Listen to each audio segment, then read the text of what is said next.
Hello students, welcome to महासाइंस 11th and 12th। तो आज हम देखने जा रहे हैं केमिस्ट्री का chapter number 11 alcohol, phenols and ether के कुछ ऐसे इंपॉर्टेंट क्वेश्चन जो आपको बिल्कुल भी स्किप नहीं करना है। तो इस वीडियो में आपको मैं जो भी क्वेश्चन बताने जा रही हूँ, ऐसा नहीं है कि इसके अलावा और कोई क्वेश्चन नहीं आता है, बट मैं जो क्वेश्चन आपको बताऊंगी वो इम्पॉर्टेंट क्वेश्चन में से है जो मल्टीपल टाइम रिपीट होते हैं। यानी इस क्वेश्चन को आपको बिल्कुल भी स्किप नहीं करना है। इसके अलावा अगर आप चाहते हो तो कुछ स्किप कर सकते हो, बट मैं अभी आपको जो भी क्वेश्चन बताऊंगी उसमें से आप बिल्कुल भी स्किप नहीं करोगे।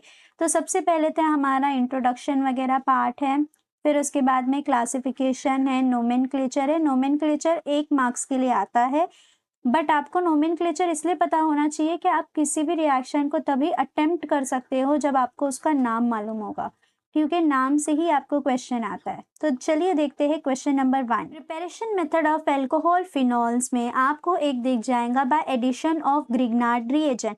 आपको यहाँ पर अल्कोहल बनाने के लिए बोलता है, तो आपको यहाँ आ जाओगे। ये आपका पेज नंबर कितना है? पेज नंबर 239 है। पेज नंबर 239 पे अगर देखोगे, अगर आप फॉर्मल्डिहाइड लेते हो और उसमें ग्रिग्नार्ड रिएजेंट डालते हो तो आपका प्राइमरी अल्कोहल बनता है। एल्डिहाइड अगर आप लेते हो और उसमें ग्रिग्नार्ड रिएजेंट डालते हो तो सेकेंडरी बनता है। और कीटोन में अगर आप ग्रिग्नार्ड रिएजेंट डालते हो तो आपका टर्शरी अल्कोहल बनता है। तो आपको क्वेश्चन इस तरह से आता है कि आपको प्राइमरी, सेकेंडरी या टर्शरी तीनों में से कोई भी एक अल्कोहल बनाने के लिए बोलेगा और किसका यूज करके? ग्रिग्नार्ड रिएजेंट का यूज करके बनाने के लिए कहेगा। तो आपको ये जो दिख रहा है टेबल नंबर 11.4, ये अच्छे से मालूम होना चाहिए। 240 पे प्रिपरेशन मेथड ऑफ फिनॉल जो है हमारा, यहाँ पे देखिएगा अच्छे से और अपनी टेक्स्ट बुक में टिक कीजिएगा, जिसमें सबसे पहला है हमारा डाउ प्रोसेस। ये एक नीम रिएक्शन के जैसा ही है। इसमें आपको क्या करना है? क्लोरोबेंजीन का यूज करके फिनॉल बनाना है। तो सबसे पहले आप बनाओगे क्लोरोबेंजीन, उसमें क्या डालोगे? बेस डालोगे, सोडियम फिनोक्साइड में वो कन्वर्ट होता है, देन फिनॉल बनता है। आपको याद रखना है कि अगर आपको क्लोरोबेंजीन से फिनॉल बनाना है तो वो आपका डाउ प्रोसेस है, जिसमें आप बेस का यूज करोगे और प्रोटोनेटेड वाटर का यूज करोगे। ठीक है। दूसरा, इसी में अगर आप देखोगे तो फ्रॉम क्यूमीन, ये पिछले 6 साल में 3 बार अभी तक एग्जाम में आ चुका है कि आपको क्यूमीन का यूज करना है और उससे आपको फिनॉल बनाना है। बट एक चीज अगर आपको ध्यान में रखनी है तो एग्जाम में या तो क्यूमीन कहेगा या तो आपको बोलेगा आपको आइसोप्रोपाइल बेंजीन से क्या करना है? फिनॉल बनाना है। अब मोस्ट ऑफ द स्टूडेंट को यही नहीं पता होता है कि आइसोप्रोपाइल बेंजीन क्या है। तो यहाँ पर ये जो क्यूमीन है, आप अपनी टेक्स्ट बुक में इसके नीचे लिख दीजिएगा कि ये क्यूमीन का ही नाम है, आइसोप्रोपाइल बेंजीन।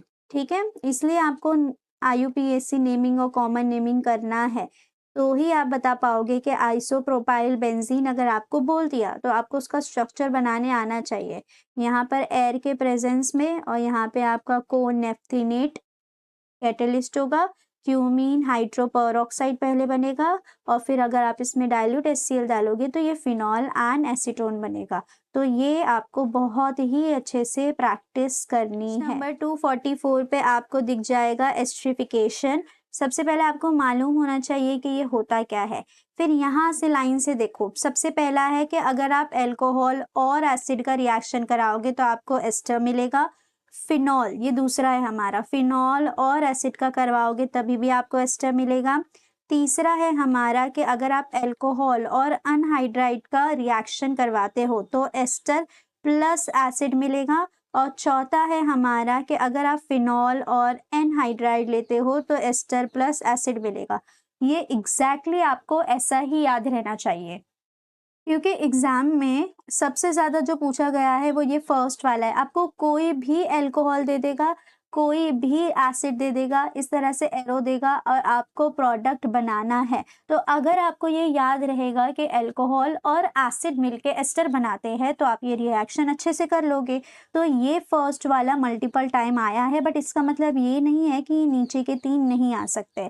इसमें से भी आपको एक एक बार क्वेश्चन देखने के लिए एग्जाम में मिल जाएगा। कोई भी फिनॉल आपको दे देगा और साथ में एसिड दे देगा, आपको एस्टर बनाना है। या तो आपको बोलेगा कि आप अल्कोहल अल्कोहल से एस्टर बनाओ, या तो आपको बोलेगा आप फिनॉल से एस्टर बनाओ।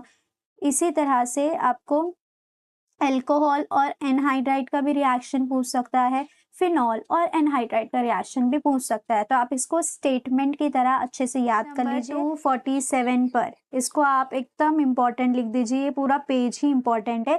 रिएक्शन ऑफ फिनॉल, तो रिएक्शन ऑफ फिनॉल में अगर आप सबसे पहले देखेंगे तो हमारे पास है हेलोजिनेशन ऑफ फिनॉल। हेलोजिनेशन का मतलब होता है एडिशन ऑफ हेलोजन, जहां पर आपको क्या करना है, फिनॉल है और ब्रोमीन वाटर दिया गया है। ब्रोमीन वाटर का फिनॉल पे क्या रिएक्शन होगा, तो यहाँ पे 2 ऑर्थो पोजीशन पर और पैरा पोजीशन पर Br लग जाएगा। तो ये रिएक्शन आपको करना है। इसके लिए क्वेश्चन आता है कि अगर मैं आपको फिनॉल दिया गया है और उसको ब्रोमीन वाटर से ट्रीट करेंगे तो क्या प्रोडक्ट बनेगा, तो आपको प्रोडक्ट बनाने आना चाहिए। ठीक है, तो यहाँ पर भी देखिए ये वाला रिएक्शन अलग है और ये वाला रिएक्शन अलग है, दोनों की कंडीशन अलग है। तो ये अच्छे से पढ़ के जाइएगा। अगर सिर्फ आपको बेसिक बोला है कि आपको फिनॉल दिया हुआ है और ब्रोमीन वाटर दिया हुआ है और बोला है प्रोडक्ट बनाओ, तब आप ये प्रोडक्ट बनाओगे। बट आपको बहुत सारी चीज़ मेंशन की गई है, यहाँ पर आपको सॉल्वेंट मेंशन किए गए हैं, ये वाले प्रोडक्ट बनाओगे। ओके, और मेजर कौन सा है, माइनर कौन सा है, वो आपको लिखना रहेगा। फिर है हमारे पास नाइट्रेशन ऑफ फिनॉल। तो नाइट्रेशन ऑफ फिनॉल में भी देखेंगे तो आपको 2 तरह से दिखेगा। एक आपका बेसिक फिनॉल है, उसमें हमने नाइट्रिक एसिड डाले डाइल्यूट, तो आपको 2 प्रोडक्ट मिले, एक ऑर्थो नाइट्रोफिनॉल और एक पैरा नाइट्रोफिनॉल। तो ये एक आपका नॉर्मल रिएक्शन है। बट मोस्टली जो एग्जाम में आता है वो ये वाला आता है कि फिनॉल से आपको पिक्रिक एसिड बनाना है। तो यहाँ पे अगर आप देखेंगे तो सिर्फ डाइल्यूट नाइट्रिक एसिड है, बट यहाँ पर कॉन्सेंट्रेटेड नाइट्रिक एसिड है और कॉन्सेंट्रेटेड सल्फ्यूरिक एसिड है। तो यहाँ पर आपका नाइट्रेशन होता है, ये दोनों आपस में रिएक्शन करते हैं, NO2 प्लस जनरेट करते हैं, जो ऑर्थो पोजिशन पे लगेगा और पैरा पोजिशन पे लगेगा।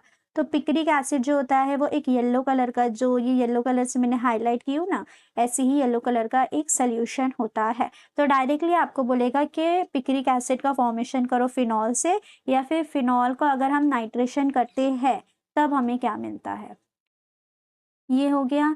फिर इसके बाद हमारे पास यहाँ पर एक नेम रिएक्शन है। नेम रिएक्शन तो बिल्कुल भी स्किप नहीं करना है।